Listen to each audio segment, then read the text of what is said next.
എടയാർ വ്യവസായ മേഖലയിൽ തീപിടുത്തം. ലക്ഷക്കണക്കിന് രൂപയുടെ ഉൽപ്പന്നങ്ങൾക്കാണ് നാശനഷ്ടം സംഭവിച്ചിരിക്കുന്നത്. തീപിടിച്ചത് കമ്പനി പ്രവർത്തന സമയം കഴിഞ്ഞായതിനാൽ ആളപായമില്ല. എടയാർ വ്യവസായ മേഖലയിൽ ജ്യോതിസ് കെമിക്കൽസിലാണ് തീപിടുത്തമുണ്ടായത്. ലക്ഷക്കണക്കിന് രൂപയുടെ ഉൽപ്പന്നങ്ങൾക്ക് നാശനഷ്ടം സംഭവിച്ചിട്ടുണ്ട്.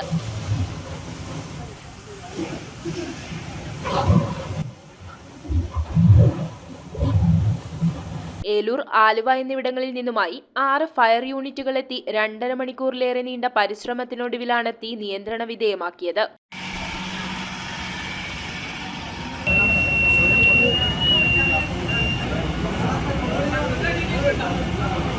തീപിടിച്ചത് കമ്പനി പ്രവർത്തന സമയം കഴിഞ്ഞായതിനാൽ ആളപായമില്ല. News bureau, Aluva.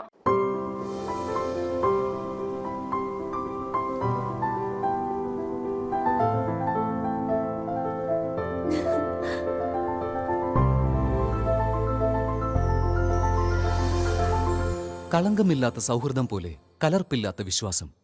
കല്ലൻസ് ജ്വല്ലറി.